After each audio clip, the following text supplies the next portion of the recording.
فتية آمنوا بربهم وزدناهم هدى. بسم الله الرحمن الرحيم. الحمد لله رب العالمين، والصلاة والسلام على أشرف الأنبياء والمرسلين نبينا محمد وعلى آله وصحبه أجمعين. أما بعد، then we say السلام عليكم ورحمة الله وبركاته. أهلا وسهلا ومرحبا بكم. We welcome you all today to our online webinar where we talk about some of the matters that the Muslim Ummah is in need of, especially in this day and age. Especially, more specifically, matters regarding our children and as parents and things of that nature. So we thank Allah subhanahu wa ta'ala who has allowed us to be a part of this and to host these kind of webinars or events tackling these kind of matters. نسأل الله عز وجل أن يستعملنا وأن لا يستبدلنا. We ask Allah Azza wa Jal to use us to His service and to not replace us. And the topic which we will be talking to you today, as you already know, is building brighter futures, career strategies for Muslim youth, all insha'Allah ta'ala, which will be in the light of the Quran and the Sunnah, and it will be conducted by our beloved brother, teacher, Abu Sulaymaan Faisal, Hafidhahullah. So we would like to thank him for giving us from his time to share with us these important matters and to clarify to us these type of affairs. Fajazahullahu khairan. And we'd also like to thank you all for attending, taking part, being a part of it. In fact, we would like to thank everyone who has a hand to play by sharing it, sharing these type of events and webinars to others who it may benefit. Naam. And whoever would like to know about our brother Abu Sulaymaan Faisal, would like to know more about him, if you're not familiar with him yet, then you may refer back to our previous webinar. We spoke in a bit more details and clarified more matters about who he is and where he learned and what he studied and things of that nature. Barakallahu fikum. That webinar is on our YouTube channel. It is titled as Parenting in the Age of Screens.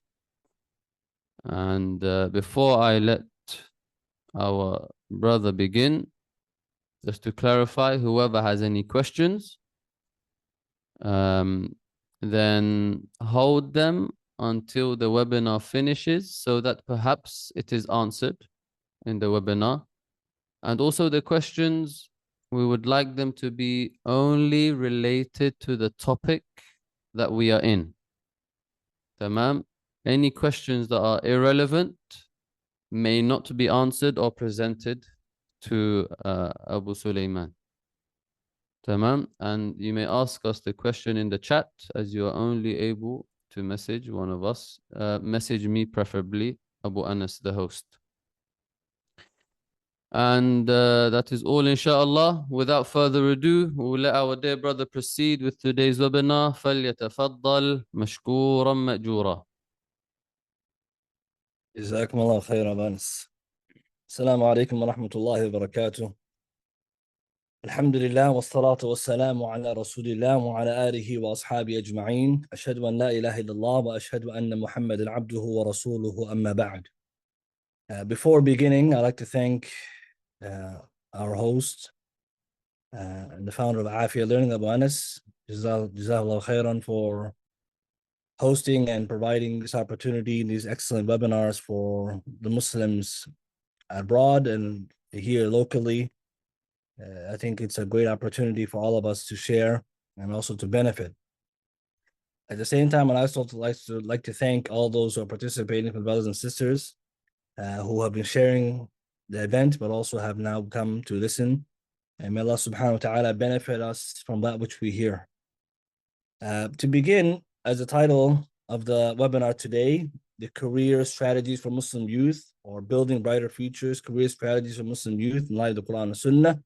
The focus of today's seminar is really to talk about how we can help our youth not only obtain halal and wholesome careers, but also the importance of having that guidance so that as Muslims we can thrive in our societies and our communities by having halal provisions, rizq, which is halal, and also helping us to further our ability to guide others to Islam. Because as we'll see, earning money in a halal fashion, helping our youth to build on this, it also helps Islam and the Muslims in the da'wah. So this topic is very important.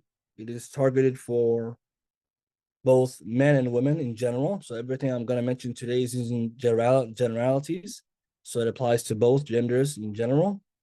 It also applies to children or youth who are coming of that age where they're finishing their schooling and proceeding to job or career options and paths.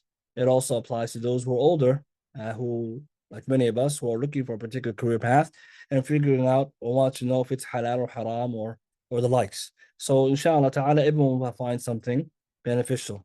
And most importantly, also for the parents who are listening, it will help them as well in determining and helping them to help their children determine acceptable, Islamically acceptable career paths.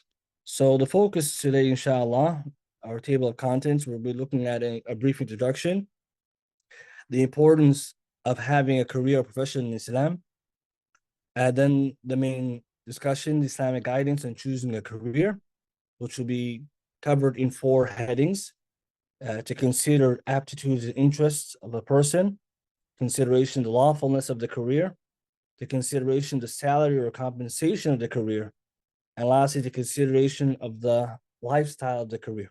So as we'll see, these are going to be our 4 areas of focus, and we're going to develop curricula or criteria and strategies based on that. And lastly, a conclusion. So inshallah ta'ala, we're going to jump right in because of the time. We want to cover as much as we can and have time for questions and answers. To begin, brothers and sisters, we know earning lawful provisions, halal provisions, is very important in Islam. It's a responsibility on everyone, especially the heads of the household, which is the men. And we know as Muslims, earning money in provisions to take care of ourselves and our families is something that the Quran and Sunnah and the pious predecessors, Salaf al-Salih, being the head of them, Rasul sallallahu alaihi wasallam, taught us, showed us, and the Sahaba radiallahu anhum also did, and the Imams afterwards. So it's very important to understand that provisions, having a halal job or career or profession, is very important. In fact, it's one of the responsibilities that person will have to shoulder. But the reality, obviously, is that if we look now, and this is very important to always start with a reality check.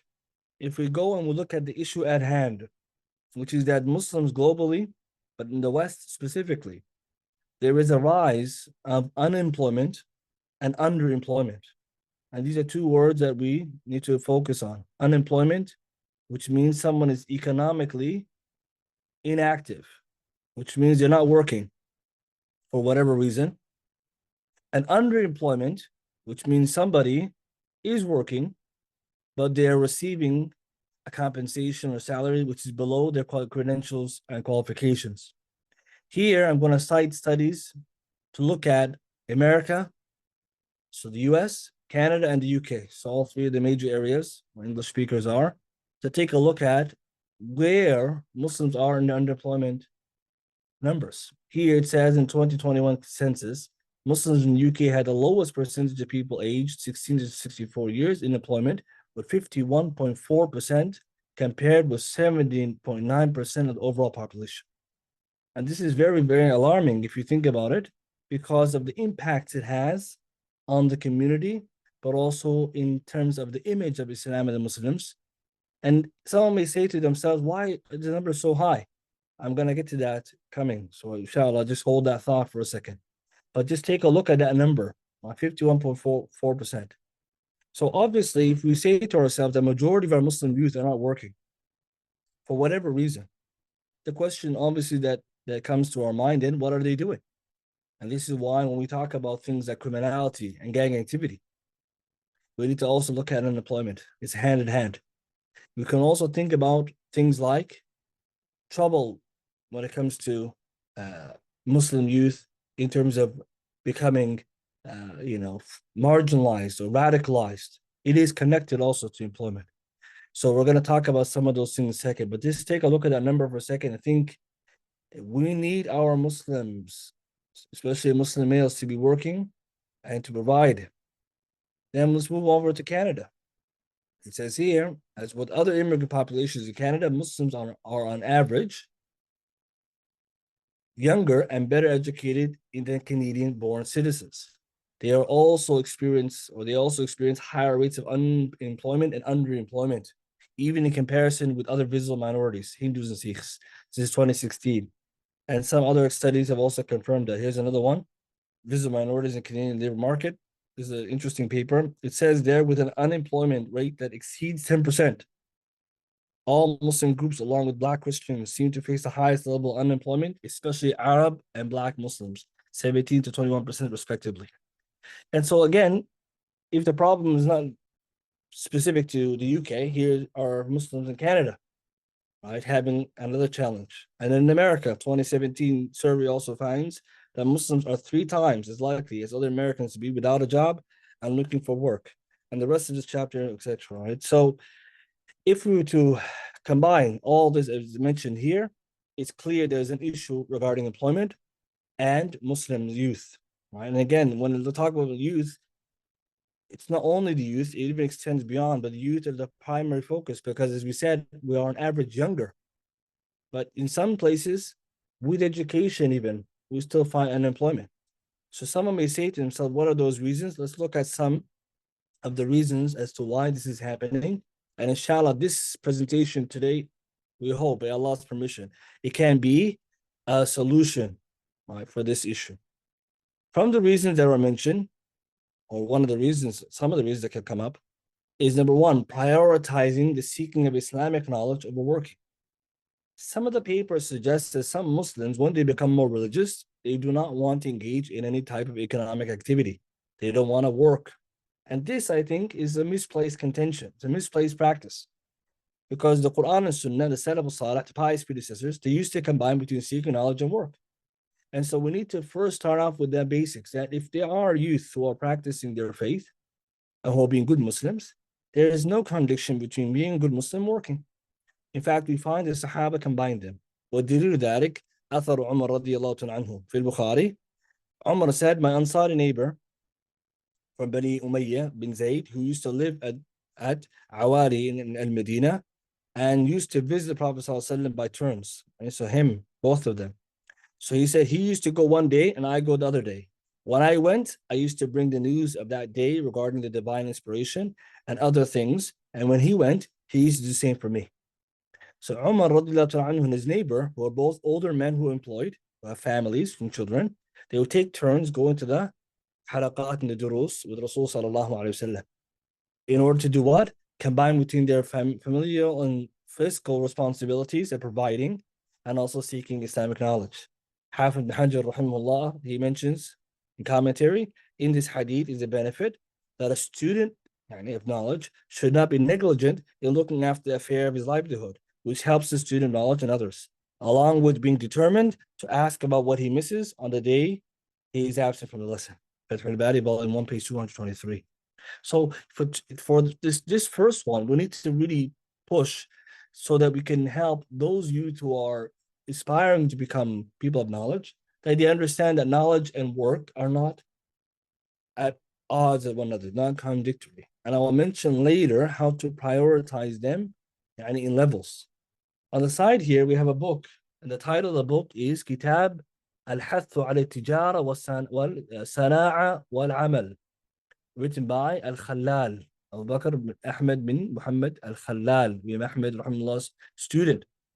And this book is available in PDF, someone can read it, where the Imam teaches us how the Salaf al-Salih used to work And the title translates to the treatise on the encouragement to do business, crafts, and work. It's an excellent read. And there's a tahqiq also on the kitab. So it brings you authentic narrations of Salaf al-Salih, how they used to go to work to take care of themselves and their family, and the importance of that. So definitely this is important, because I believe that there are some young Muslims who might believe that once you start becoming more knowledgeable in religion or practicing, that automatically means I can't work.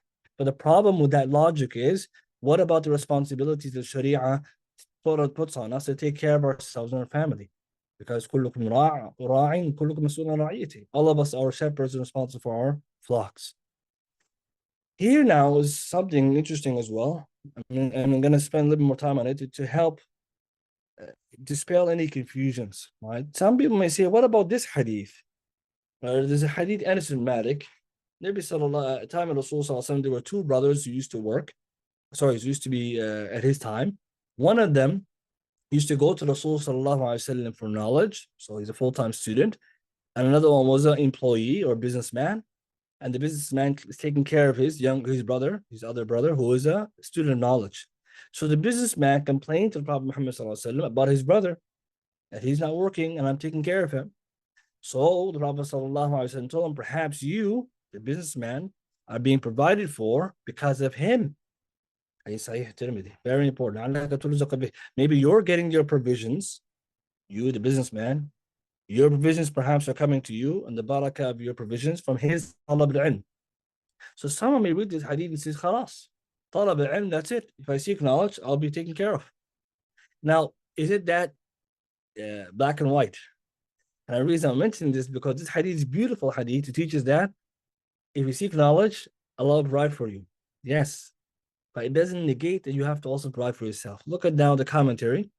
Shaykh Sulaymaan al-Hilali, Hafidhullah Ta'ala, in his commentary, Riyadh Salihin, Bahjat al-Nazirin, he writes, volume 1, page 163, from the fiqh of this hadith is the following. He mentions some fawaid just to highlight some benefits.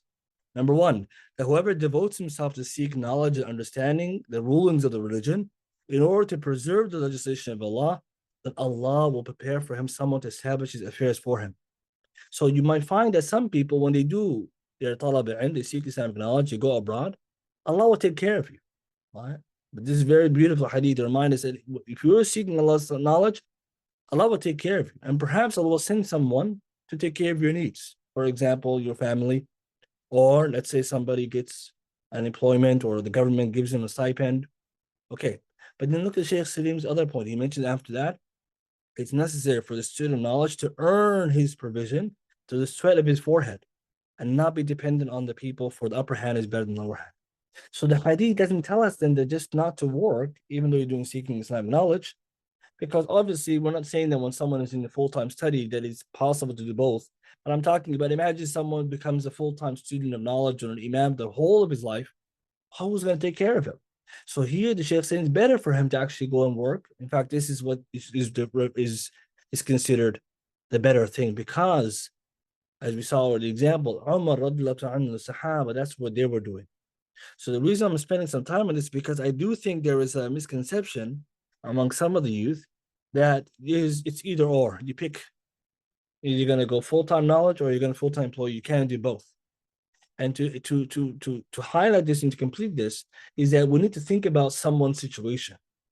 If you're a person who has a family, you have elderly parents, you have responsibilities, then you need to fulfill those, then you do your talab al-ilm. And I'm going to quote now the Abu Hanifa student, Imam Muhammad bin Hassan al-Shaybani, rahimahullah, that 189 Hijri. He has a kitab called Kitab al-Kasb. I'm going to refer to his book later too, Kitab al-Kasb, the book of earning. It's a very interesting and excellent book where he talks about talab al-ilm and earning. He talks about things like how to earn, the levels of earning, etc. He says in there, after he went into a chapter title was, what is it better, to spend your free time in ibadah or in earning? And the conclusion he comes with, so freeing oneself to perform worship is better than busying oneself with work after gaining what is necessary for him from it. That's his khulasa, that's his summary. that if somebody wants to do full-time seeking of knowledge or full-time dedication to acts of worship in the masjid, it's only after taking care of the other responsibilities. So Allahumma barak, this is very important because it would help also us to know that there is not a choice someone has to make, rather Islam teaches us to do both. A second reason why we find many Muslim youth not working is the difficulty of finding halal work. And this is also an issue. And we'll talk about this in our later section as to how to determine halal work. So some of the youth may feel that most of the jobs available in the market are haram. Is this correct? Is this a perception or is this the reality? We have to discuss that later. And the third one, which is very interesting, but also something we need to maybe research more, which is there is discrimination in the labor market. Muslims are being discriminated in the labor market, and we might not even know about it. Researchers have found out that there is such thing as called the Muslim penalty, which means that many employers are not giving Muslims the same level of positions and salaries or opportunities as they give to other ethno-religious groups because of many reasons. Here is one paper, Visible Minorities in Canadian Labor Market. Al-Khattab and others, they state one explanation offered by researchers in this field is discrimination is based on visibility and cultural proximity to the hegemonic culture. Right? And this is fancy talk for what? If we as Muslims don't look like the major people in the country, let's say the white people, due to our visible difference between them, there's a perception that we will much rather have other people in those positions who look more like them. So what they're trying to say is then this might be an explanation as to why there's this big discrepancy between Muslim employment and non-Muslim employment, or Muslims of certain ethnicities and Muslims of other ethnicities. So he says this best explains why differences were produced along the lines of ethnic and religious affiliations and not the amount or type of human capital. And I find it so interesting that you can actually, I'm going to cite now some papers, whoever's interested in this kind of discussion. It's also found in UK and the US that Muslims, when we go to work and we have a good credentials even, we have good experience, we're finding underemployment. There's some kind of unfortunate discrimination going on. So if a Muslim knows that, they will also not only be eager to fight over that, right, and figure out how to, but they also need to be aware that that is one of the reasons, right? But it's not the only one. So just in case someone, right, takes the wrong message from this and says, "Hell, well, there you go. We can't get a halal job. We can't get a job because nobody's hiring us." No, that's not true. It's just one of the reasons. And for more, I would recommend someone to go back to these papers. These are available online. All right, someone can just see these papers. Does the Muslim penalty in the British labor market dissipate after accounting for so-called social and cultural attitudes, etc., etc.? So you can find these papers, inshallah, online. Whoever is interested in reading more about what's going on. Tayyib. Now that we have set up the problem, we need a solution. And that is what we're trying to focus on, which is we need to encourage the Muslim youth to work, and Muslims in general, to take care of themselves, their families, and to also help Islam and the Muslims by way of spending that money in the sake of Allah. Islam encourages us to work. And here are some ayat in the Quran. Allah says in the Quran, Surah Muzammil, verse 20, others are traveling through the land seeking Allah's bounties. Allah talks about these different categories of people. One group is fighting the battle, another group is traveling the earth to gain halal rizq. Allah mentions them in the same verse. So Imam Qurtubi in his tafsir, rahimahullah, he says that the person seeking halal provisions is a mujahid. He's one who's fighting the path of Allah. Why? Because Allah mentions them in the same sentence, that some people who are not able to, for example, like Allah says in the Quran, the first talks about the tahajjud and the prayer, then Allah talks about there's some people who are exempted, those who what? Enlisted in the army or fighting, and those who are traveling the earth seeking Allah's provisions. Surah Jum'ah, Allah says when the Jum'ah Salah is finished, you may disperse to the land and seek the bounty of Allah. So the Sahaba said if some of them will go back to work, and some of them would, when they finish Jum'ah, go visit one another, etc. Another ayah, Allah says, and this is very beautiful. So when you finish your occupation, it's time for Allah's worship. Going back to the balance. فَإِذَا فَرَغْتَ فَانْصَبْ وَإِلَىٰ رَبِّكَ فَارْغَبْ. When you finish, Nabi Sallallahu Alaihi Wasallam, when you finish your occupation, your daily tasks, what do you do then? Get up and worship Allah subhanahu wa ta'ala and to dedicate yourself to Him. Allahu Akbar. And if you read the tafsir ibn Kathir on this, you see that both the balance. Nabi sallallahu alaihi wasallam is a long day. إِنَّ لَكَ فِي النَّهَارِ سَبْحًا طَوِيلًا. He has a very long day. What is he doing? Taking care of the Sahaba. He's the head of state. He's the teacher. He's the Imam, the Masjid, everything. And then when he finished all his duties with his family, everything, time for ibadah. So we can learn later the balance is very important. Continuing those evidences, ahadith. Many ahadith, we don't have that much time. Well, I'm going to focus on the last hadith because it's one that really pushes people to realize, especially the Muslim youth, earning halal provisions is very honorable. No matter what job you have, as long as it's halal. Well, hadith Ka'b bin Ujrah, anhu, narrated, a man passed by the Prophet ﷺ, and the companions saw his strength and his vigor. And they say, O Messenger of Allah, if only he used this effort, this strength, in the path of Allah. The Messenger ﷺ said, if he went out to work for his young children, then he is in the path of Allah.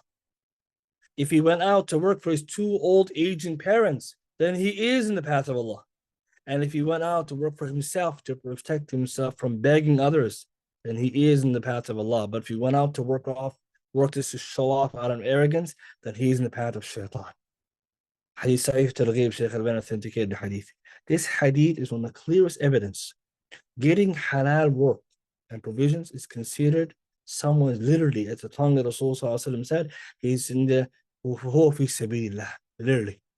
But look at the things that the hadith mentions: taking care of your kids, providing for your elderly parents and yourself from begging. Well, here in the path of Allah, you're mujahid fi sabilillah. So this is very important for our Muslim youth. Many who they think maybe I want to be, a tough guy. Some of them, subhanAllah, they were told, wrong things, so they're on the road or the streets. If they just go get a halal job, provide for yourself and your family, you are a real man, you are a mujahid bi sabilillah. And unfortunately, this is not being communicated to them in the way that needs to be done. It also teaches us the hadith that there are levels of providing, and we're going to get to it later. So you have to take care of yourself and your family, and we can't forget our parents. And a lot of times, this is one of the challenges Muslims have to acknowledge right now. We're living in the era that experts call the sandwich era, or sandwich generation. We have to take care of our families, wife and kids, and our elderly parents. So many of the young men, when they get older, they find themselves sandwiched between those two responsibilities. Islam teaches us this. So how can we step up to that reality? We need to earn, and we're going to figure out later how we can get more. طيب. The hadith, they continue now. I'm going to summarize them for the time. Prophets and messengers, alayhimus salam, they all had jobs and professions. So when they were prophets, they also still had a job. The primary job is da'wah to Allah. And we know that Imam ibn Qayyim said, rahimahullah, the da'wah and calling to Allah is the wadifa. It's the job of the Anbiya or the prophets and messengers. But the second thing also is that if you look at the hadith here, the second one, is that you will see that some of them used to work with their hands. Here's one example, right? Another example, right? So the scholars say, what does it mean working with their hands? They're just working labor. No, it also means that they were providing halal work. Another example here, right? Prophet Muhammad ﷺ used to work with Khadija. Literally, he used to work.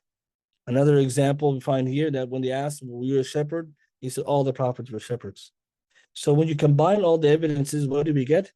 We get the reality that the prophets and messengers, despite doing da'wah, they were also employed, right? And this also would help us to look at it from that angle.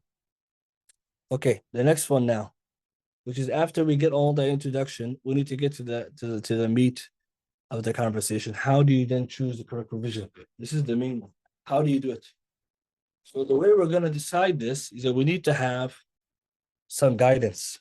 We need to have some guidance. So the way we're going to try to look at it is that in order to choose a correct career for yourself or for others, you cannot just choose it by yourself. You can't just say, I want to do something. You have to ask yourself, what does the Quran and Sunnah say about that job? So the first way to do it is to first know the introduction part, which is here. Everybody's job and profession career will be different because human beings, generally speaking, are different. We're going to aspire for things that are different. So some of us are going to go for, let's say, one job. Another one's going to go for another job or another, task. It depends on how you are. Allah said in the Quran, "Inna sa'yakum lashatta." Fairly and certainly your efforts and deeds are diverse. What does this mean then? It means that everyone's essentially going to be doing different things with their life. So that's a good benefit to begin with, just to show that there is no shame or stigma regarding somebody's choice, as long as we'll see, it's halal. But in order now to figure out what is this preferred method you're going to take, what's this career that you're going to take, we need some guidelines. So what we're going to do, inshallah ta'ala, our conversation is going to look at 4 considerations. 4 considerations if somebody looks at them and gets guidance in relation to them, he or she will be able to better predict or determine what kind of job they would like to take. And this is something parents can use with their youth, and youth themselves can use when they're doing their career planning. When you go to school, they do this, right? This career planning stuff. So Islamically, we have our own criteria, and here they are, the 4 considerations that as parents and as youth, we should look through. And they're not limited to 4. For the sake of our conversation, I try to focus on the 4, I would say, most important. But there are other considerations too, right? For example, someone could add that maybe, I have a particular family dynamic. So maybe I need to consider, the place of the job. I can't move maybe, or something other, right? So, but these are the major ones. Number 1, the aptitude. Is this job or career you're looking for, this profession, is this something that you like, something that's easy for you, something that's you're good at? That's the first consideration. Second consideration, and the most important, is it halal, the job, the lawfulness? Is it halal or is it haram? That's very important. That's the one that you have to look at, but it's not the only one, as we'll see, because something could be halal but not what you're good at. You see, and this is very important. Not everyone can be a doctor. Not everyone can be an engineer.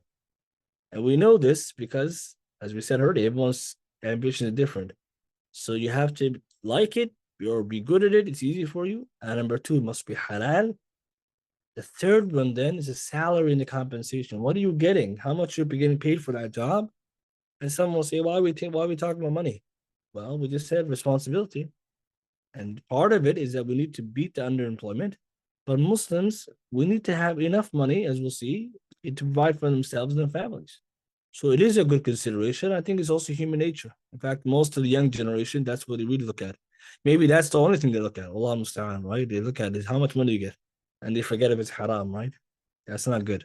And the 4th one is the lifestyle. Work-life balance. Is your job allow you to live an Islamic lifestyle?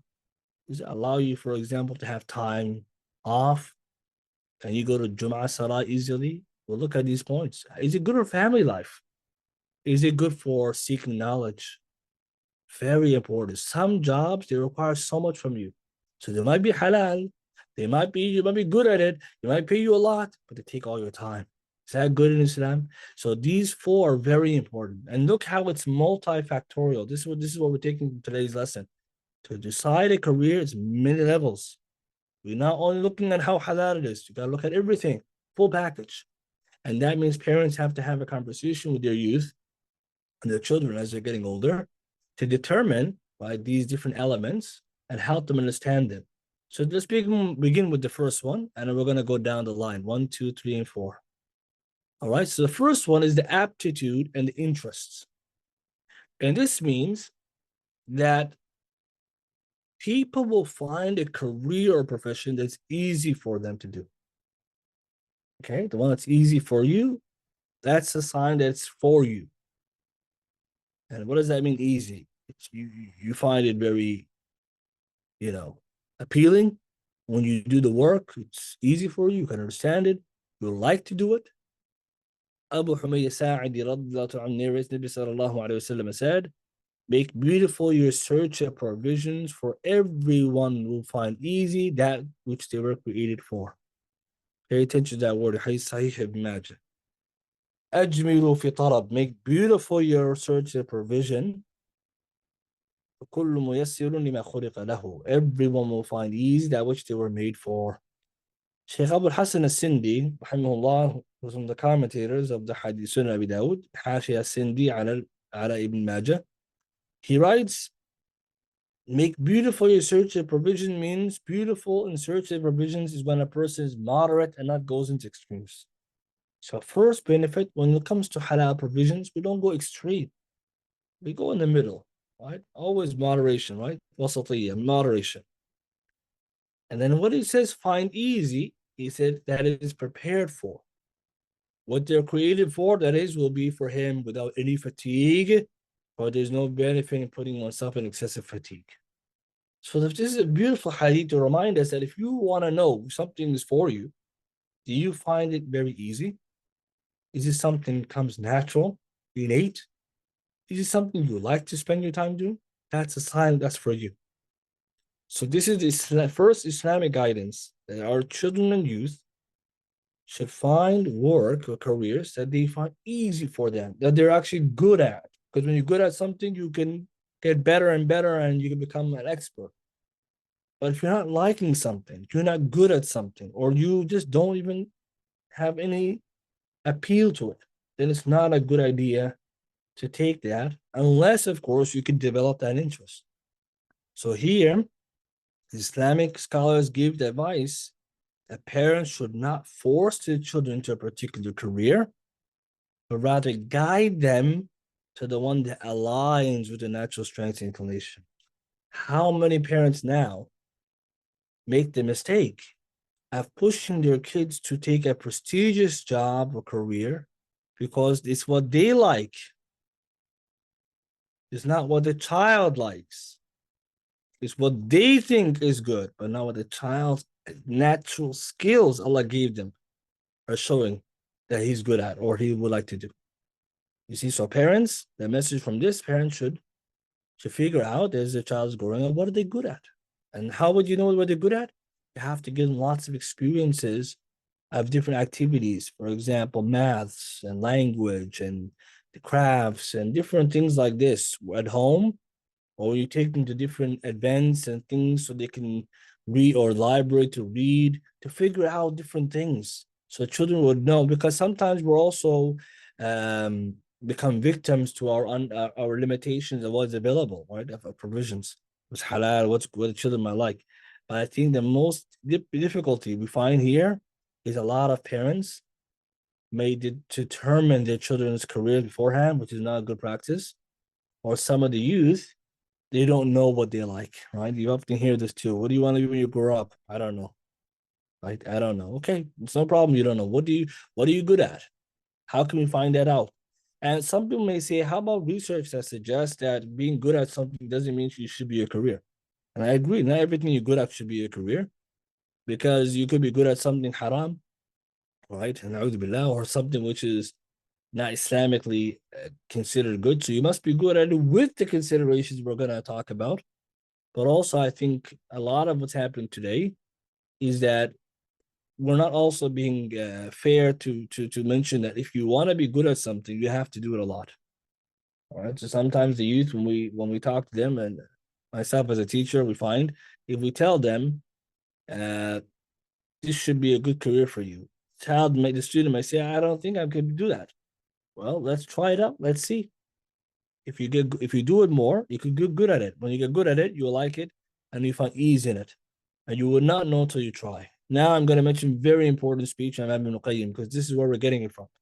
And this is in his kitab and translated, the newborn baby guy by Ibn Qayyim, Dar Sunnah translation from Birmingham.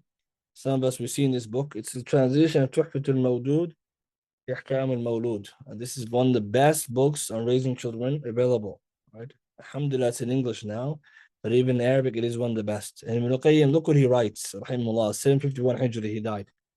Another thing to be considered is the child's nature, and what is the line of work for which he is equipped and ready. The guardian must know that this child was created for that purpose and must not force him in a way that is not lawfully permitted. If he forces him in a field which he's not prepared, he will not be successful therein, and he will miss that for which he's prepared. Allahu Akbar. So look at this first part here about preparation. It goes back to the hadith we're talking about. What are you prepared for, made for? What's easy for you? Then he says, if he finds him to have good understanding, a decent perception, a good memory, these are the signs of being equipped for knowledge. Therefore, he should carve knowledge on the stone of his heart while he's still vacant. Yani when he's young, start seeking knowledge with and teaching him the Islamic sciences, for he will be ready for it and able to grow therein. If he found him not to be like that, but equipped for horsemanship and its means, such as riding, archery, and using spears, he should enable him to learn and train ways of horsemanship.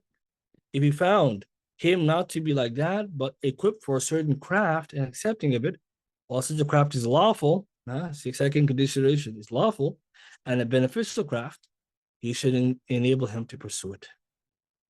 The benefit from this is like in this section, subsection, this is the major quote. Parents should figure out what the child's good at. Then try to encourage them to take that job, that path as a career. But what's happening today is that sometimes even parents don't know what the children are good at because they haven't exposed them to different types of halal opportunities, or they're not having that conversation. So this is the first step for parents to start with. When a child's getting a little bit older, especially in teenage years, it's time to have that conversation. Okay, so what would we like to do? Or what's happening in our households? And maybe when we grew up, many of us were actually had that same consideration or problem that we grew up, we were just told, you have to be this. And then we're thinking like, well, I'm not good at this. And your parents don't want to hear it. So maybe our parents, obviously, they might not have known better if they did this. But now we have the advice of the great Imam, rahimahullah, is giving us this advice. To add to this, Shaykh Muhammad Jamaluddin Qasimi, rahimahullah, one of our scholars, not our era, but it's before our era, but it's a contemporary, 13th Hijri. He has a book called Qamus Sana'at Shamil. It's actually a very interesting book. He compiled all the crafts and the trades that were in Sham at that time. Because he lived in the era where the French occupation was really going on, and there's a lot of different things changing them. And he just gathered a dictionary of all the different crafts in his era that was happening in Sham. And he gave a description, a job description, if they're good or bad, and in terms of salary, if they're valuable. Allah, it's very interesting, a very interesting book. In the Muqaddimah, he writes, as for all other crafts and professions, then they differ in accordance to the different purpose and motivation, according to the desire of a person. For everyone will find easy that which they were created for, and for each is the direction towards which he faced. Right? He cited the ayah and the wording from the ayah in Surah Baqarah. Everyone has a direction in which they're going to face. For our Lord, the exalted, created creation, inspired them upon what they are upon in order to maintain the system of the universe and prevent imbalance in accordance to the eternal decree. Which means Allah will guide everyone that which is good for them, but also good for the world. So somebody will go this way, some will go that way, and we need each other. But he highlights a similar concept that Imam Ibn Qayyim saying that everyone will find ease that which they were created for. So parents and youth should look to that as one of their considerations. In fact, the first one. And that leads me to the point of forcing children to take career paths. This is not acceptable Islamically, and parents shouldn't do it. And then that leads to another problem, like the question, should children listen to their parents in this angle? And we're not here to tell youth to disobey their parents. Rather, you talk to them and convince them and discuss. But parents should be the first one who are responsible. Do not do that. Do not force your children to career path they don't like or they can't do. Yes, you encourage them. The only time you tell them not to do something when it's haram. Yes, you in that time you tell them no. But if it's something which is halal or they want to do it, maybe you don't know about it, maybe you never heard about it, it's a halal job, they're good at it, it's something you consider. And here now, we already look at Ibn Qayyim's advice not to force them, but also look at this narration of Hassan al-Basri, rahimahullah, when a man was blessed with a newborn. So another man congratulated him, said, I congratulations for the birth of a knight. So Hassan al-Basri said, how do you know he'll become a knight? Perhaps he'll become a carpenter or a tailor. So the man said, what should I say instead, Hassan? He said, say, may Allah make him blessed for you and Muhammad. جعل الله مباركا لك ولأمة محمد صلى الله عليه وسلم. And that's the dua we all read. It's an authentic dua we should be reading when someone has a child. Look at the backstory of this narration. The man said, God, congratulations for having a faris. And you're going to get a knight. Because at that time, knight's considered very, it's a courageous, high prestige, very valuable. And Hassan al-Basri said, no, how do you know what he's going to become? And I like to highlight that Salaf Salih, they knew this. Everyone's going to get the jobs for them.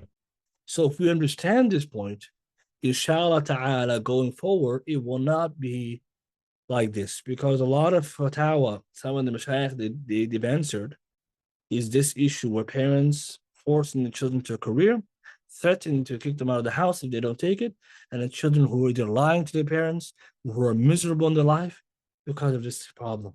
Here we have now Shaykh ibn Uthaymeen, rahimahullah. He writes in Nu'a al-Darb. He answers fatwa, Nu'a al-Darb. It was a long question, a very sad story of a child who was sent to medical school, who did not want to become a doctor, but he could not tell his parents no. So he went and he failed and he lied to his parents, and so many things happened. He fell into depression. It's a very sad story, So at the end of the question, he asked the Shaykh, what can I do, Shaykh? Give me advice. The Shaykh Uthaymeen said, as for the advice to the parents, after he answered the first part about what the person should do, like don't lie to your parents, don't do haram, he says for the parents, the advice to them is to leave the children to what they wish to turn towards. For a child, male or female, is more knowledgeable about themselves and more knowledgeable about what's comfortable for them from the sciences, except if a child chooses science is harmful to his religion or the world of life. So if it's haram, then no, he says. In that case, they oppose them and pressure them to leave it off because this is from bringing evil and deflecting the harm. Look at that beautiful advice from Shaykh rahimahullah, who himself was a father, himself had many students. He's talking to the parents. Don't do that. Everyone knows best. Everyone knows best what they're good at. But sometimes when we parents, they do it from from their own good heart too. They want good for the kids. And they forget that Allah put something in your child that they already have, and it doesn't work out. So this is the first advice, first consideration, aptitude, interest, and skill level. You like the job or not? Are you good at it, inshallah, or not? Number two now, once we have determined that, the next one, which is the most important, is it halal or not? Right? I think this is the one that most of us, we really, really need. Is it halal or is it not? And I think this is the one that we really need to have an answer for. So what we're going to do, inshallah, to be very honest, we need criteria. Because it would be very easy to give blanket statements. This job is halal, this one is haram. This one is no good, this is good. If it was that easy, then everyone have a halal job. There are some gray areas. There are what we call varying levels, depending on what you're doing. So some jobs we're going to see clearly off the table, like someone do something criminal or illegal, or something haram, like producing intoxicants or alcohol. That's off the table. And there's some jobs purely halal.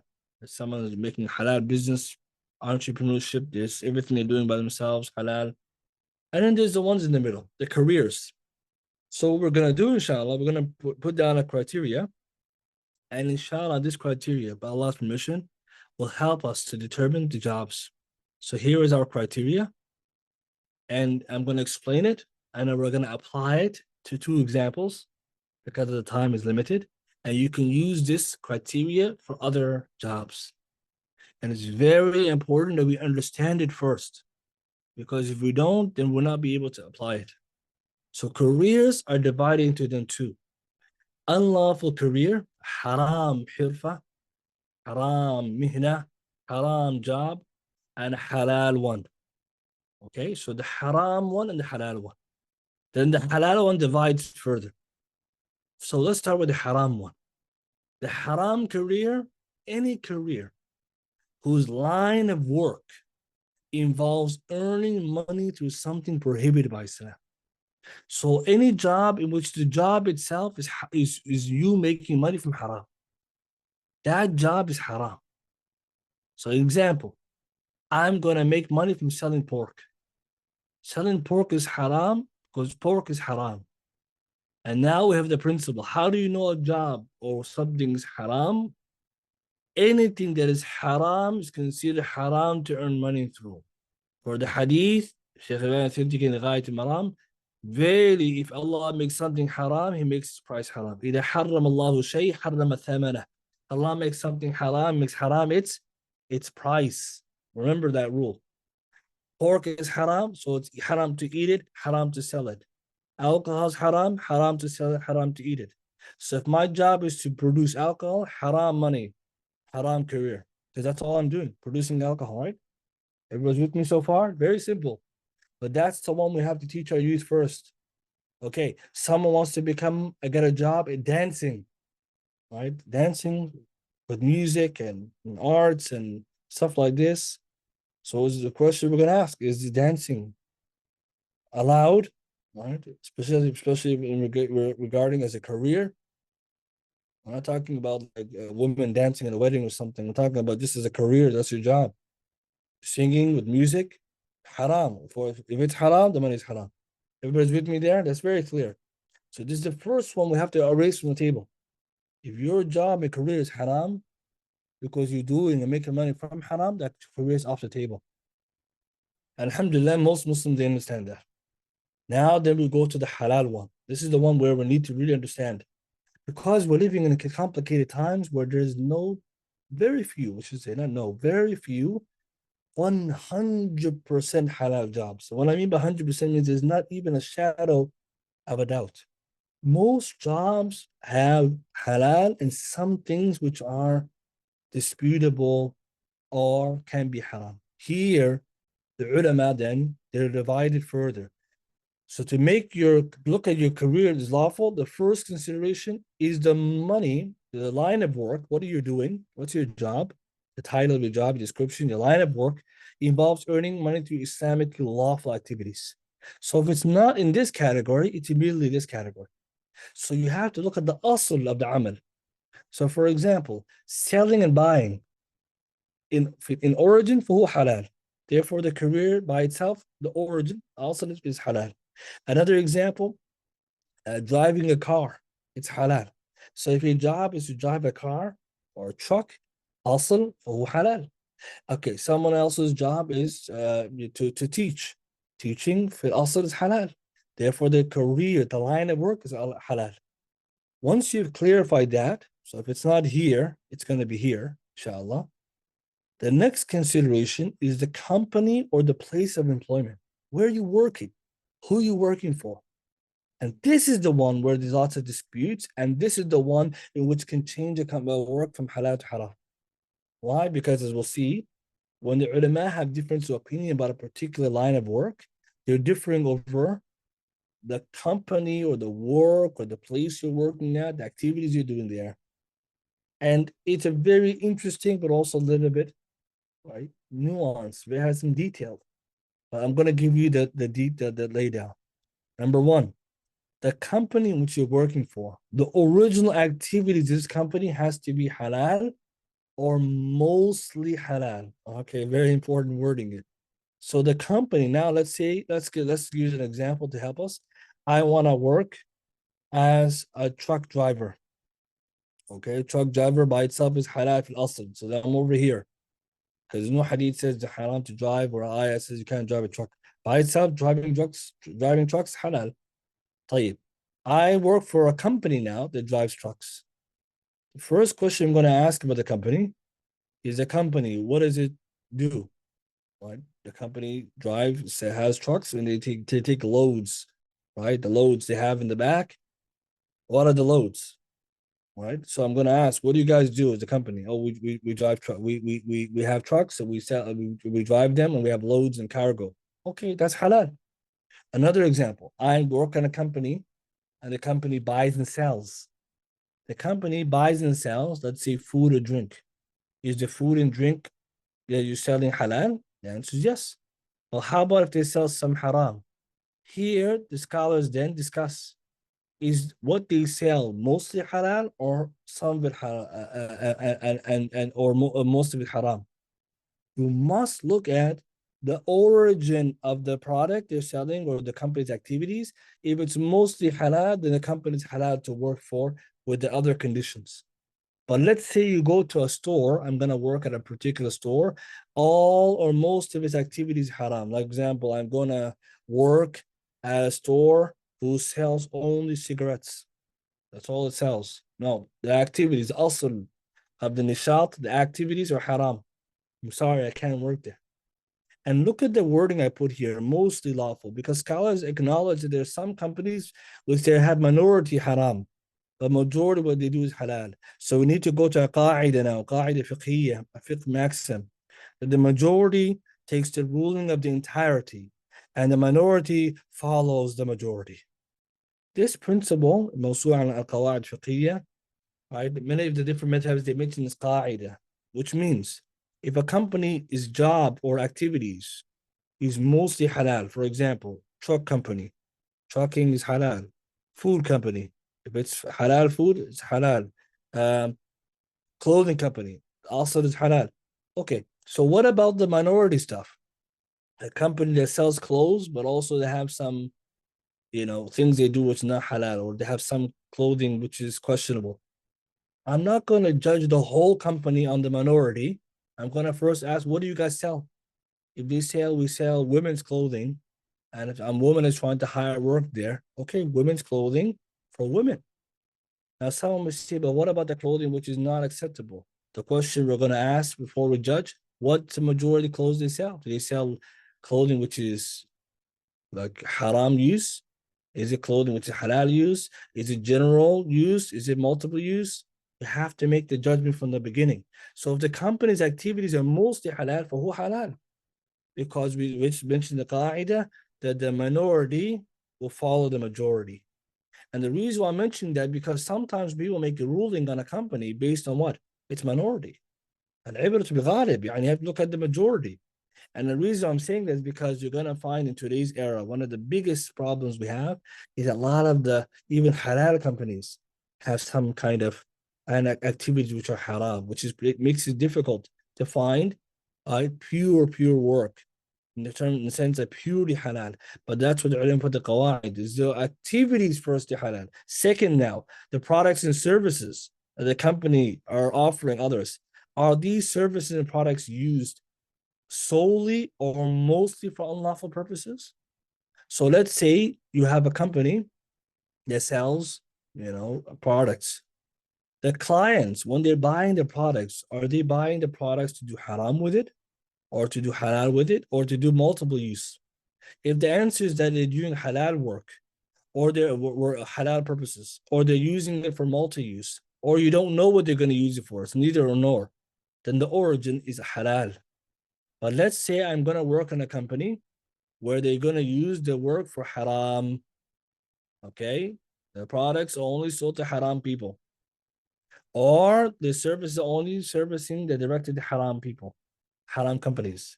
Then the work will become haram. Example, let's say someone works in a software company.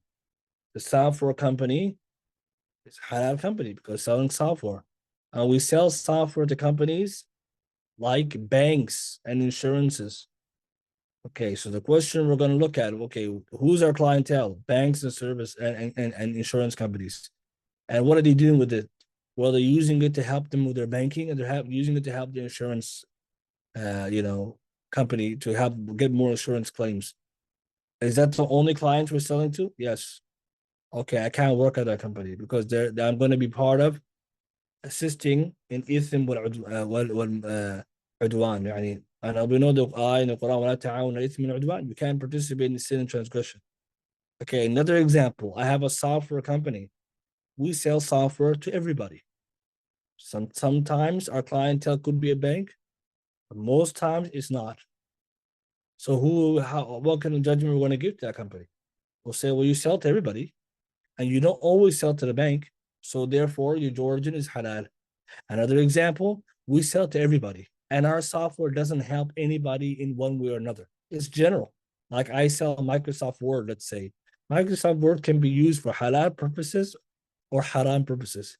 Is it selling it halal? It's still halal because the origin of the services is halal and the people's use is still open. Third, the employee is not directly involved themselves in impermissible work. Now that you know the company you're working for is mostly originally halal, the services are used by people for either halal or general use. There's no one way or other. Are you yourself doing haram work in the company? For example, when you go to the company, are you doing any work that's haram? For example, are you responsible for carrying pork? Are you responsible for typing in or doing users transactions? Are you responsible for helping direct people to haram places?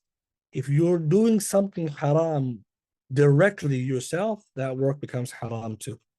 But now someone may say, but brother, aren't there some companies where somebody may have a halal work, but sometimes here and there something comes up haram? This is where we see also the discussion.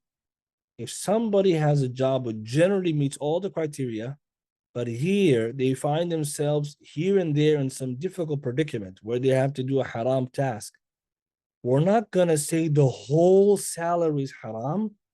Rather, we're going to say your work will be haram in accordance to the haram you're doing. Because the rules in Islam when it comes to business, al-ujra, right, your salary or your wage, it follows taba al-amal. It follows the amal you're doing.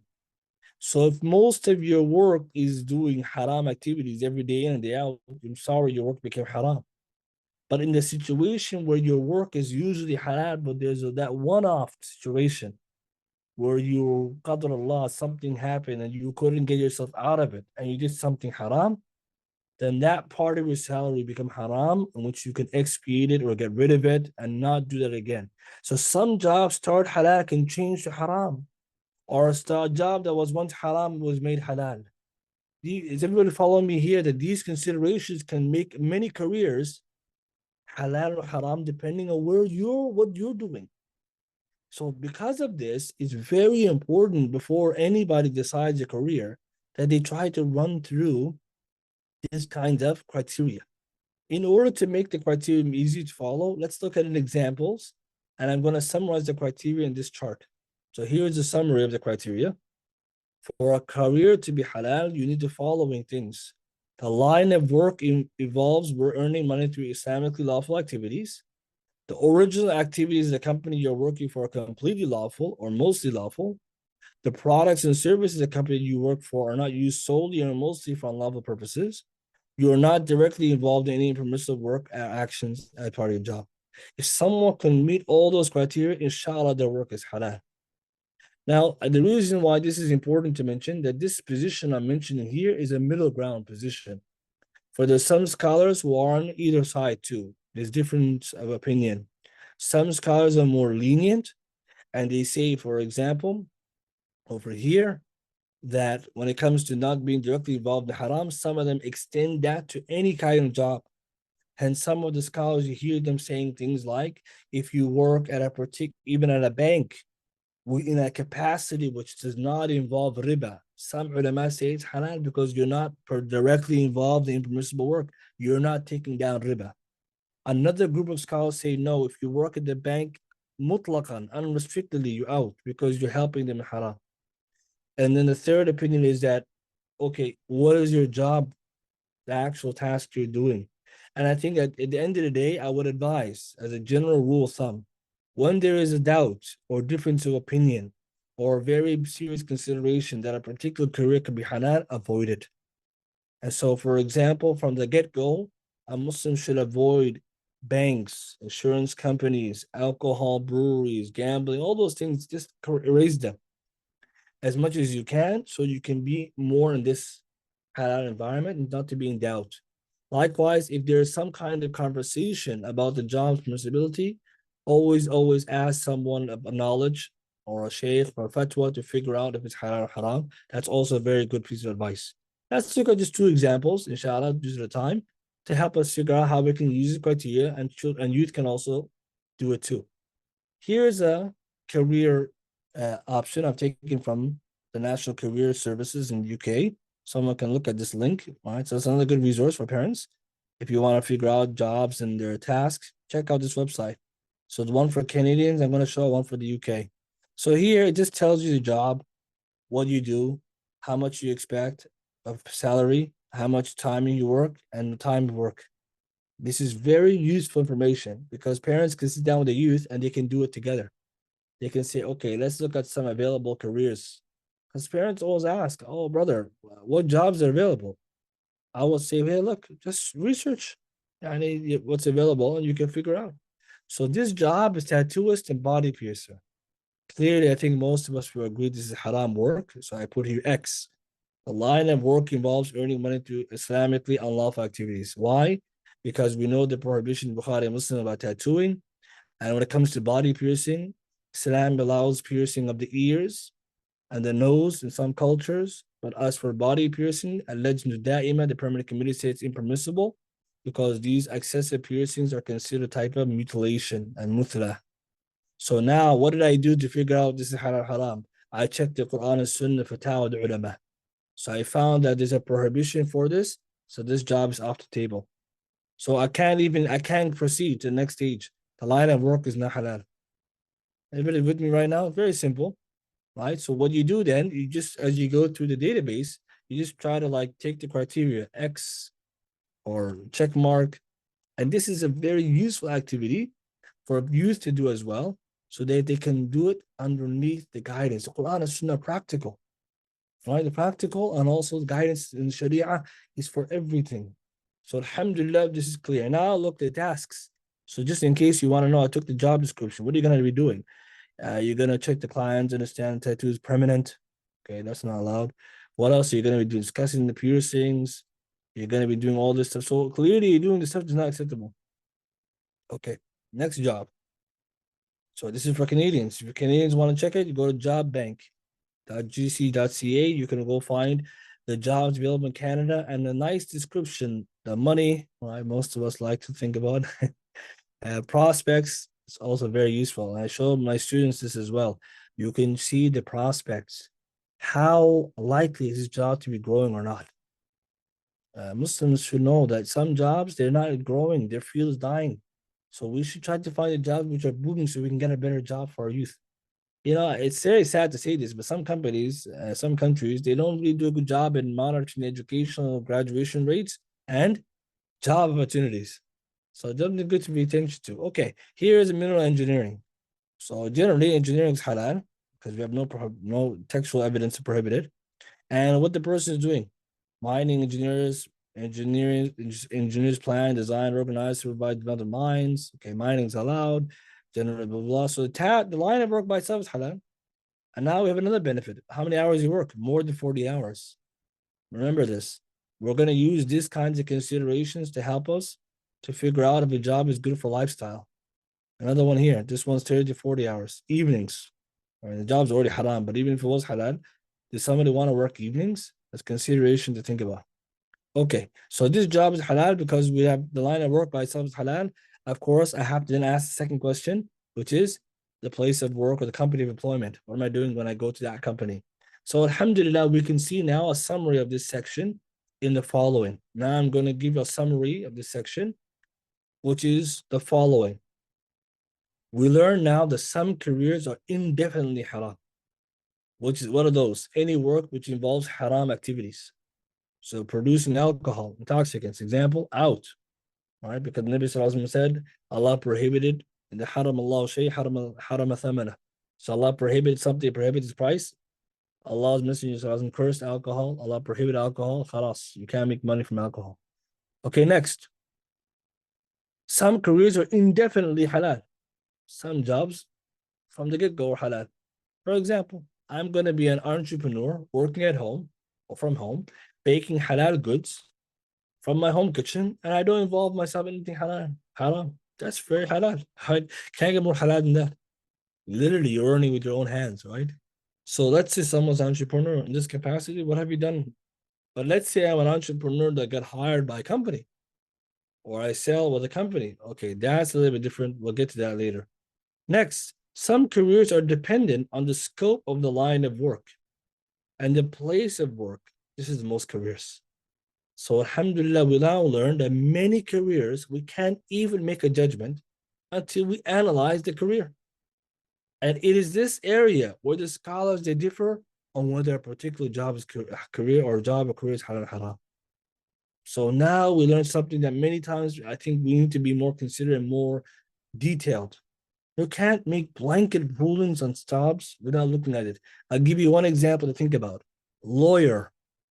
Is it haram to be a lawyer? Most of us will say, well, lawyers just they just lie and they take cases with criminals, but that's not how our ulama answer the question. Shaykh bin Baz, Shaykh Uthaymeen, Shaykh Albani, rahimahullah, and others, they don't say lawyers are absolutely haram. They say it is halal with conditions. And they list it. And if I had more time, I would have showed you it.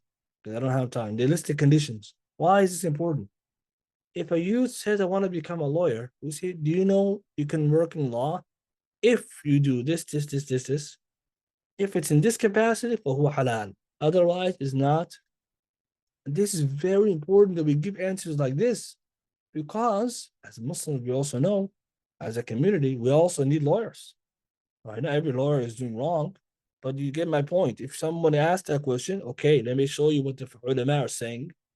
But if we tell them, nope, sorry, that's haram, this haram, haram, I don't think that's also a very helpful approach. Here's now a practical step by step. Inshallah, this could be something that could be practical for parents and youth. Step number 1, determine if a line of work of your desired career path is halal to begin with. So first check, what is the job you're trying to do? Is it halal or haram? Just the line of work. Number 2, research the types of companies that you will most likely be hired by. Determine if the original activities of those companies or these companies are completely or mostly lawful. So the next step is that, okay, if I get this job, who am I working for? Those companies that I want to work for, do they do halal or haram? So for example, some engineers, when you get the job, you find yourself working in the military. Okay, should I be working in the military? What are they? They're producing weaponry. What are they doing? These are very good questions. So you have to research ahead of time the potential careers that you're going to be probably getting. Thirdly, research the types of products and services these companies offer and who is using them and for what purpose. So let's say I want to become a design engineer and I want to, do something in design or auto body or something like that. Who am I working for? Okay, let's say a company. This company, who do they supply this product to? You see, very good question. That's part of your homework to figure out. Is it mostly halal or not? 4, read and review the job description of the types of jobs in this field to see the task or responsibilities of your future job involve any unlawful things. So like I did here, I went and I looked at the job description to figure out what I'm supposed to be doing because I'm going to use this to figure out if this job is good for me or not. All right, and also if there's any haram I have to do it on the job. Fifthly, consult a person of knowledge if you're doubtful about any of the above matters. And this is my best piece of advice. فَاسْأَلُوا أَهْلَ الذِّكْرِ إِن كُنتُمْ لَا تَعْلَمُونَ. So parents and youth, whenever something is not clear to us, you don't know, all of us, we have to ask Ahl Ilm. So inshallah ta'ala, this now section, before moving on, I think is one of the most important ones, but also where most of the time we spend. Why? Because once a child says, I want to do something, or youth says, I want to be part of this field, we have to first help them figure out if it's something which is good, يعني halal, it can have a future for them. And also, everyone has to be making an informed decision, bi'idhnillahi ta'ala. And that leads me then to the third consideration, which is the compensation. Once we determine a job is something someone's good at, it's halal, inshallah ta'ala, is the salary and compensation package good? And some may say, why are we asking about that? Well, firstly, naturally, we all want money, more money. Right? That's human nature. We love money. Right? So let's not pretend like we don't want more money. وَتُحِبُّونَ الْمَالَ حُبًّا جَمًّا. Or we love money with much love. So it's not even to say, and especially for the youth, this is their problem. They want money. They want a lot of it. And the reason why we know that social media is pushing this. So we need to tell them, okay, make money, make a halal money, no problem. But we also need to be more realistic. Muslims have responsibilities more than others. And this leads us then to the consideration about what we need to take care of ourselves and our dependence, depending on what? On the area we live in, the cost of living. So as you see, the salary needs to go up in accordance to your responsibilities and your duties. One of the problems that we may find, and I already mentioned in the beginning, underemployment. And underemployment creates financial stress because we need to take care of our parents, our children, ourselves, and things are costing more, and the job we have is not taking care of it. Hence, the best way to figure out how much you need and what you're looking for is you don't look at top dollar. All right, the salary gives you top dollar. You look at what is considered sufficiency. Here's the proof for it. Abdullah ibn Amr al-As narrates, Nabi sallallahu alayhi wa sallam said, he is successful who accepted Islam and has been provided with sufficient for his what is sufficient for his want and is made contented by what Allah has given him. Right? So the person who's successful is what? Hudi al-Islam, he's been guided to Islam. Or ruziqa kafafan. That's the key word, kafaf. Which means from the idea of kifaya, right? Sufficiency. Another hadith, Abu Hurairah reports, Nabi sallallahu alayhi wa sallam made dua, oh Allah, make the provision of the family of Muhammad sallallahu sufficient. Beautiful, right? Dua. What is the hadith telling us? Allahumma ja'al قوت آل Muhammad or جعل الرزق آل Muhammad قوتا. Oh Allah, make the provisions of the family of Muhammad قوتا. قوتا here that doesn't mean literally brains or like that. It means sufficient. So the question I need us to think about, what's the sufficiency we need? What is the sufficiency we're looking for? It depends on what you have. So now I'm going to give us what we call, and what I don't call it, but the Imam Muhammad bin Hassan al-Shaybani, he called maratib al-kasab. Maratib al-kasab, right? Right? The levels of earning. So the maratib here, the levels are of 5. And I made it a pyramid, so it's easy to read. Here, he listed the consideration from the lowest to the highest. Again, Kitab al-Kasab. I should say page 121 to 131. Sorry about that. And it's very interesting what he says here. Okay, let's start off over here and go down. Number 1, providing for yourself. That's the lowest level. Somebody doesn't have anyone to take care of them, or they got to that age where their parents can no longer take care of them because they obviously you need to take care of yourself. You have to work or earn a level of salary in obligatory enough to take care of yourself. And this, he says, the proof for this, now he brought a proof. And the proof he brought was the hadith in Tirmidhi. Many of us, we know authentic hadith. Right? Whoever wakes up, right, healthy and safe, right, and he has enough sufficiency or food for his self for the day, then as if the whole dunya has been given to him. This hadith. So this hadith is his proof. And what is he showing there? What do you need every day? What's the bare minimum? You need enough for yourself to survive. So that's the first level. And this is what goes back to what I already mentioned. If someone is saying to themselves, I don't know if I should take a job, or I don't know if I should take this job. Well, after you found out the job is halal, you found out it's good for you, can it provide for your basic needs? If the answer is no, you have to move on. Because you need to have enough for yourself. Okay, number 2, if you have a debt, he says, then a person who must earn enough to pay for his own needs and to pay back the debt. For paying back debts is a must in Islam. And look, he brings another hadith, Sahih Sunan Dawood, when Nabi Sallallahu Alaihi Wasallam said, debts must be paid. Debts must be paid.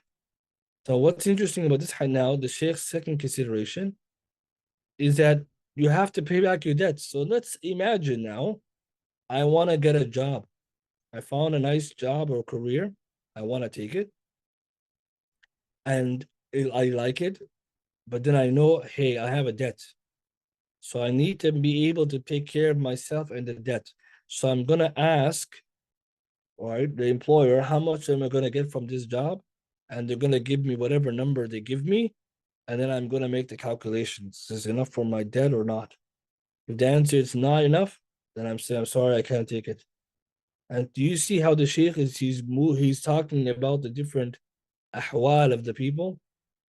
If you don't have a debt, you might be on this category. But if you're in this category, you can't learn less than what you need. And then the third one, if a person is married with a wife and children, he must provide for himself and his wife and children. It's obligatory when he brings the ayat in the Quran, right? In Surah Baqarah, for example, Allah talks about the child. He must be provided for, right?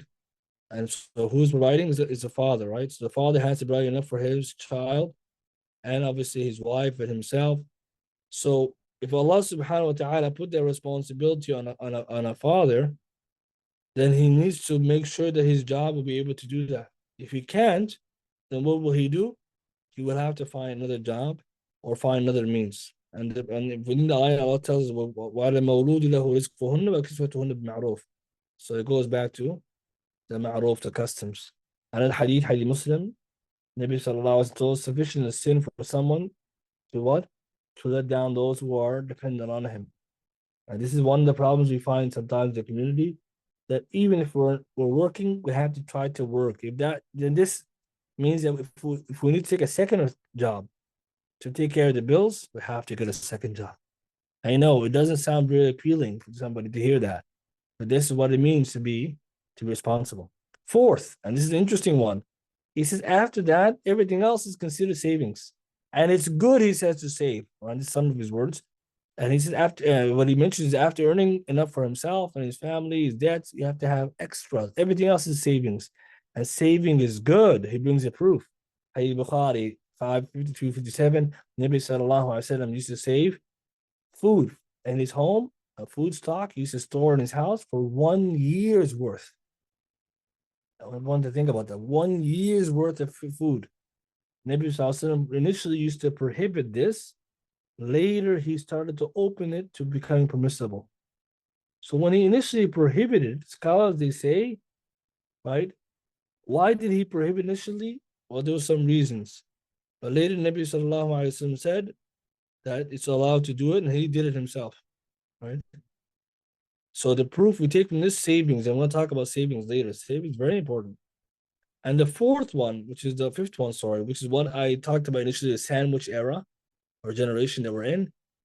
He says if you have parents who are poor and relatives that are poor, then you have to take care of your parents who are alive and poor. It's wajib. As for the relatives who are poor and needy, it's very recommended. And the proof of taking the parents, he uses the ayah in Surah Luqman. وَصَاحِبَهُمَا فِي الدُّنْيَا مَعْرُوفًا. So he says here, to be good to the parents in the dunya means to take care of them. Because how can you be good to them, treat them well and a good companionship if they need you and you don't take care of them? So that's his proof. And of course, other adillah to show that you have to take care of them. The hadith I mentioned earlier, hadith of Ka'b and Ujrah, also shows someone taking care of his two elderly parents. So وَصَاحِبَهُمَا فِي الدُّنْيَا مَعْرُوفًا means you got to be good with them. As for the relatives, the hadith in Muslim, hadith Anas about taking care of your relatives will give you more provisions, but just didn't recommend it, tying the kingship. As a Muslim now, when I look at this pyramid, and I'm looking at the jobs and the careers, I need more money in accordance to my responsibility. If I'm a single man, I could survive with level 1. If I'm in debt, I have to go level 2. You got married and kids, you're level 3. After that, you aspire to go to level 4. And if you are older, you're going to be at 5. And what about if someone's parents are not needing them? They're not poor, they have money, or someone else taking care of them, that it's not wajib on you to provide for them. You still have to be nice to them and visit them, etc., but you don't have to provide for them. I really think this pyramid is very helpful in helping us not only to aspire for more wealth, but for a purpose. Sometimes the young people, they just want the money. You ask them, why you want all this money? So he can go and he buy a nice car, get a nice house. It's not haram, but he just wants to waste the money. He's not thinking about my mom and dad when they get older. And you guys and me and you, all of us here, if we're older ourselves, our parents, And if you are yourself or a parent, your children, they have to know that when you get older, they're going to take care of you, right? Inshallah. A lot of times parents don't even talk to their kids about this. And it comes a bit of a shock because the child becomes a doctor, making big money, and then they don't pay anybody, right? They go and they move away. How many times this happens? So we need to explain to them, like, get more money, inshallah, halal money, and take care of the responsibilities. I also want to mention one more. It's not in the pyramid. The extra money can also be used for da'wah. Because da'wah needs it's the rijal and it's nisa, the men and women who have the money who give fi sabilillah. How Khadija radiallahu anha spent all her money as a businesswoman when the Prophet ﷺ became prophet. She spent all her money in the da'wah. And Nabi Sallallahu Sahaba, Abu Bakr Siddiq, he was the richest man, well, amongst the richest, right? Sahaba. And Halal, he brings in the Kitab Hath al Tijara, he brings in narration authentic. Abu Bakr was the most excellent businessman of the Quraysh. He was the most business, like the most business oriented. What was he doing with his money? Da'wah. Paying the bill, the expositions, etc. So that's another encouragement. Here, nice advice by Imam Hafid ibn Jawzi, rahimahullah, in his Kitab Discipline the Soul. He says the earnings of a wise person should be more than what he actually needs. And he should keep some savings aside to recompense for his loss, lest a misfortune occur. Golden advice, right? You always try to make more, because you never know when you're going to need it, right? And that's why we know that as Muslims, especially for the Muslim youth, we don't want our communities to be also underemployed, or what we find sometimes today, right? Not unemployed or underemployed, because it creates difficulties in our communities and inability to expand maybe our services for them. The last consideration, which we're going to wrap up with, inshallah, is the consideration of the lifestyle of the career. Now, do you pick the career? It's halal, you're good at it, inshallah, you have a good capacity, aptitude, it makes good money or sufficient money. Right? Next step, is it good for your lifestyle? And this is a consideration the kuffar now, the non-Muslims are even thinking about. Life-work balance. So what does this mean? If you pick a job, is it good for your life as a Muslim? Does it give you balance, or is it taking all your time? Is it making you do things you don't want to do? Is it making you get away from your family and your masjid and your ibadah? Hanzala radiallahu anhu, when he asked the Rasul about advice about balancing his family life at home and how he plays with his family and he gets busy with them, but when he's inside the halaqah, he's focusing on Jannah and Jahannam. Nabi sallallahu alaihi wasallam gave him the advice, Ya Hanzala, sa'at wa sa'a. Ya Hanzala, time for this, time for that. Time for the word life, time for the ibadah. Hence, that's the Muslim golden principle. So when a person is choosing a career, this last consideration is very important. That's the job. The career you've chosen, is it gonna be something good for balance? And I want to say something about the Muslim. Muslims are different than non-Muslims in that we have priorities that are different. For us, making money is something important, as we just said, but not more important than our ibadah and our family. So religion goes above, family goes above, then money. Money is only there for family. Well, that's mainly what we were using it for. So if anytime a career needs us to make more money to expand to our family life, for a Muslim, this is not considered good. But for a non-Muslim, depending on what background they come from, they might not care about that. So now I'm going to look at for some areas and questions that we can ask to determine the lifestyle compatibility. Number one, the workload. Does the career you're interested in have a large workload? That's a good question. Is expecting from you to take your work home?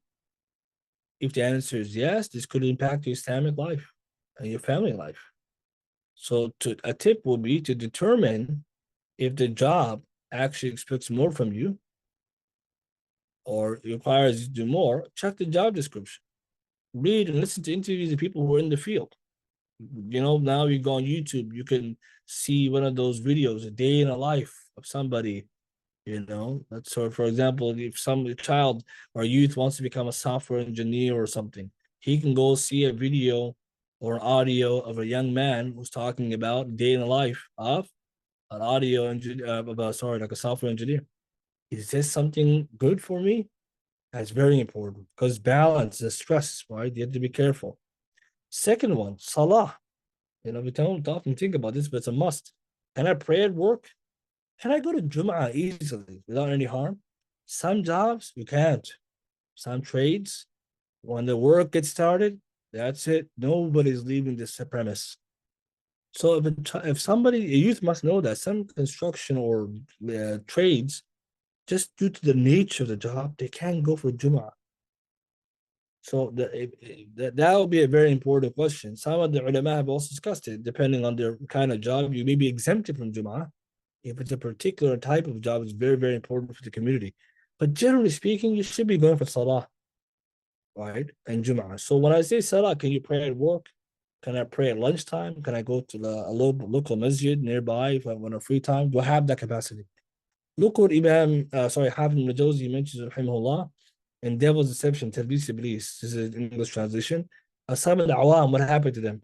Is some of them claim, some of the awam in his time, they don't need to have to perform salah while working, claiming that it will not be fair to get paid for the time spent praying.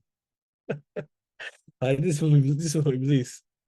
Little do they know that prayer times are excluded from hiring contract. So this is something to be careful. Some people say, "Oh, I can't go to work. I can't go to salah. I'm working now. My time is already given to the worker." Salah is the haq of Allah. It's not part of the contract. It's the haq of Allah. It's already guaranteed. So why am I mentioning this? If you're having a job and you can't go for Jumu'ah, it may even jeopardize the halalness of the job. So very important for young people to know that, because I think, Wallahu a'lam, sometimes young people, they don't realize it till late. Now, how do you deal with it? When you do your homework, when you get the job, talk to the employer or your manager. Say, hey, look, I need to be going for Jumu'ah at lunchtime, and lunch hour should be this time. Is this okay?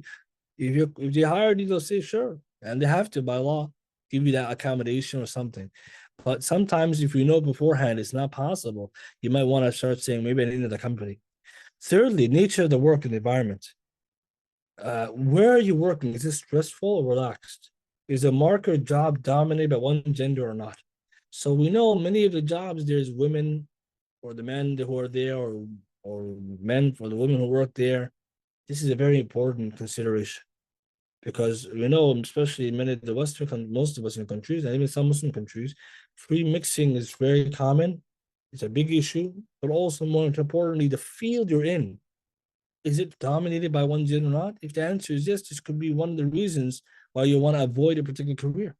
And this is why, if you read some of the fatwa of the ulama, they do mention what are more women-oriented fields, what are more men-oriented fields, in order to what? Avoid, to the best of your ability, unnecessary interactions and mixing. And it's a competition that requires obviously a greater discussion, but this is one of the things that we need to think about.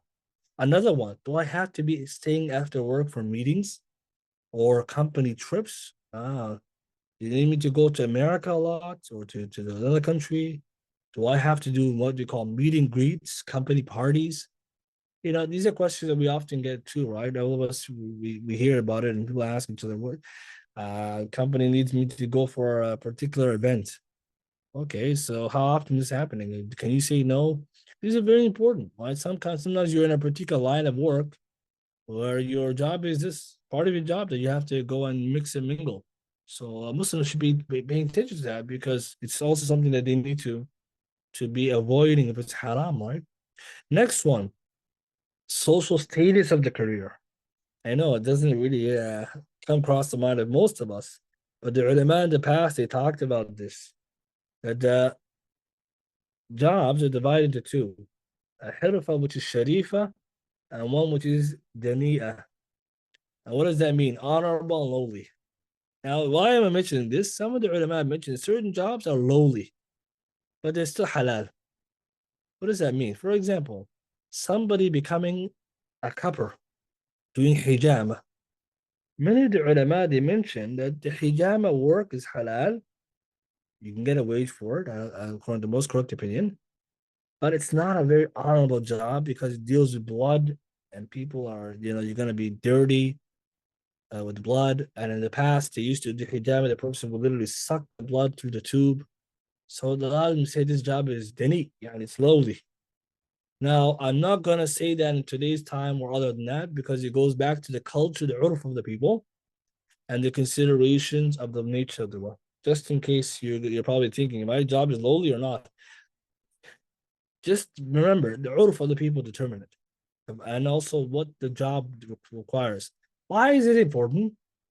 Most parents, they want their children to get, those jobs which are sharif, right, very high level.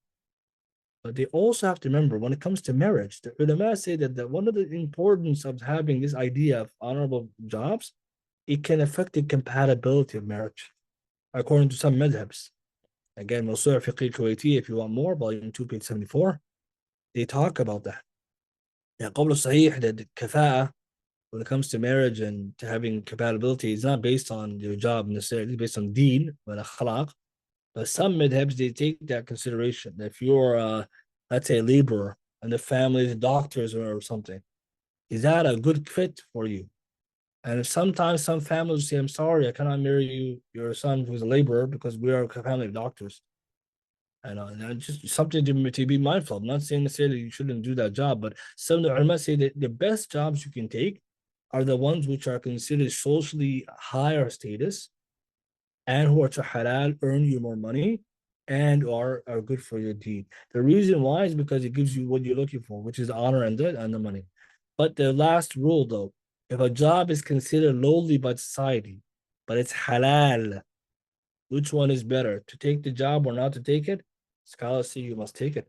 For taking a job which is lowly in the people's sight and it's halal, it's much better than begging people and being without work. The fifth one, which is the hours of work and vacation time, is the last one here. How long do you work per day? So you got to check. Do you work overtime? Are you expected to be on call all the time? We always don't remember this, but some jobs you have to have the phone, right? The company phone. You're always on the phone. So wives are upset, children are not being neglected because you're always working. No, you want a job where I finish the work, I'm on my own. Vacation time, how much do you get? Can I take Eid off? Can I go for Umrah or Hajj? Can I spend time with my family and take a vacation or just take off? Some jobs, they give you very high levels of that. That's very good because as a Muslim, we want that time, especially for parenting, right? Or sometimes you just want to have the ability to say, you know what, I'm going to take a little time off and I'm going to, go do some talab ilm or go visit the Muslim country, go back home, visit my family and stuff. Okay. Work-life balance then is very important because a lot of the times in today's era, especially, some people are working too much. In fact, most of us are working more than we're supposed to, especially in Canada and America. Generally, North America is worse than Europe in this angle. We work a lot of hours. And he found a very beautiful quote of Hassan al-Mawardi, al-Shafi'i, died 450 Hijri, in his Kitab Adab al-Dunya Deen. He said something very beautiful. He said, for not every time is a time to be earning provisions. It is necessary for a worker to have time for rest and time off. Whoever spends all his time in earning until he does not have leave any time for other than it, he is considered from the slaves of the worldly life and the captives of greed. Allahu Akbar. Beautiful quote. When I first read it, I was like, mashallah, this is fantastic. Some people you find them work. Where are you in the masjid? I can't come. Where are you in Dallas? I can't come. And the kids, no one sees them. What is this? This is not acceptable. But some may say it's my job. So that job, you should reconsider it. You don't need a job like that, right? Because if you a job like that, what's the point of having money if you can't spend on your family and you can't see them? And the reason why I'm saying this is because sometimes we don't tell each other the reality, because some jobs just come with the territory. You want to be a doctor, you want to be a lawyer, very good, right? Salaries, high prestige, right? But what's one of the difficulties? Hours of work. They work almost 6 days a week or sometimes 7, depending on field, where you are. Some of them, they get paid a lot, right? Most times they take a lot of time from you.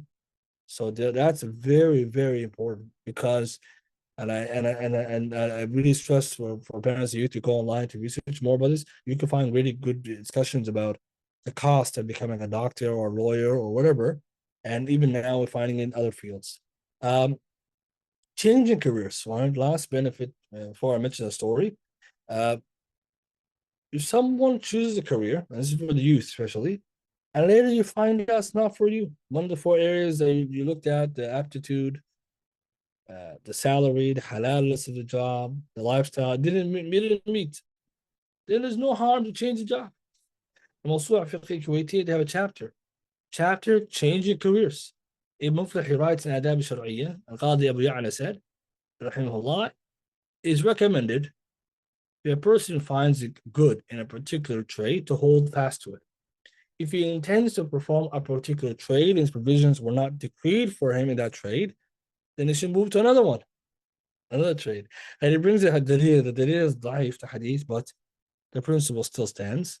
The hadith says, it's also found in Ibn Majah, if any one of you is provided for in a particular trade, let him stick to it. The narration is weak, but the idea is still there.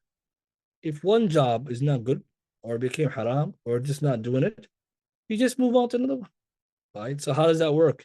For example, you find a job and then you realize, you know what, the pay is not enough for my family. I gotta jump ship. Sometimes it requires retraining. So that's okay. But I feel like many of the youth, this is one of the things that they don't like to sometimes to deal with, like, oh, I don't want to start all over again. Or even if you're older, it's okay. There's no harm in that. As long as you're going to something that's better for you. Because remember, where is Allah giving our rizq? Wherever He wrote it, only He knows. Subhanahu wa ta'ala, we find out through our efforts. To finish, I want to finish with a story of Shaykh Albani, rahimahullah. Practicality. We know Imam Albani, rahimahullah. This is taken from his biography, Dar al-Salam translation, page 23. Shaykh Albani says, one of the blessings of Allah upon me was that He guided me at a very young age to learn the art of horology, which is watches. So he says, I say it's a blessing because it makes one independent and does not conflict with my efforts in the study of the Sunnah. Every day, with the exception of Tuesdays and Fridays, I only spend 3 hours working, and this enabled me to provide my family's bare necessities, noting that one of the Prophet's prayers was, Allahumma ja'al rizqa ali Muhammadi quta. Oh Allah, make the provision upon Muhammad sufficient. Allahu Akbar. Acting upon this hadith, Imam Albani, he used to work enough to take care of them and enough to service the Sunnah. If you keep reading his biography, he also says that he stopped working altogether. Why? Because he said it was taking too much time from me, from my hadith venture. I had to give the shop to my brother. But what did Allah allow for him then? Writing books and to publish them.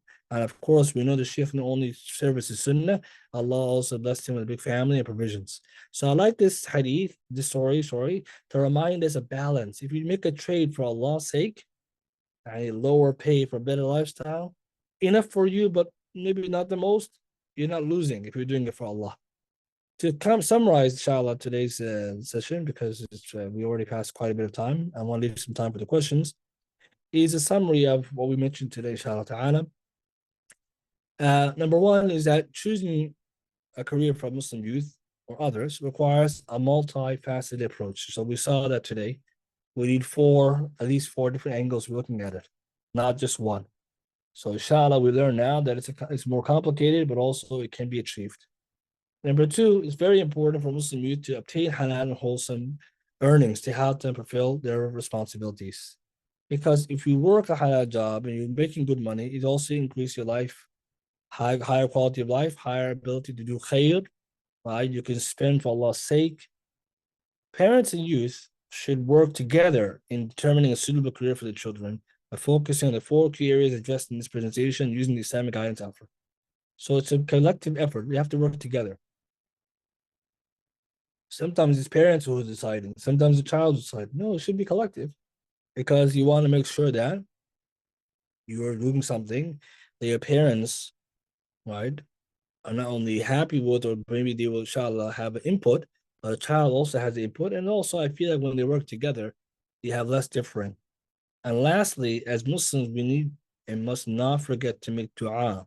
Right? All of this journey is based on dua, taking the asbab, the means, which is what we're talking about today, and then tawakkul. Tawakkul here is also the heart, right? How you put your trust in Allah, know the final outcome belongs only to Allah. Everything is in the hand of Allah. Don't forget that. And inshallah ta'ala, Allah will allow us through this, not only to be able to get more careers, halal careers for our youth, but also inshallah ta'ala, the future for our community will improve. The unemployment will disappear, inshallah ta'ala, and we'll be able to benefit from this. Inshallah ta'ala, I want to end with this much. Jazakumullah khair for everyone's attentiveness and listening. And inshallah, if any questions, we'll try to take them now. Inshallah, Abanas will help us with that, inshallah ta'ala. تمام جزاكم الله خيرا وبارك الله فيكم أحسن الله إليكم جزاك الله خير. It was a very very beneficial webinar. Allah Azza wa Jal accept it from you and make it heavy on your scale of good deeds. Allahumma barik. And I'm sure all the attendees feel the same way, that they benefited very much from it, inshallah.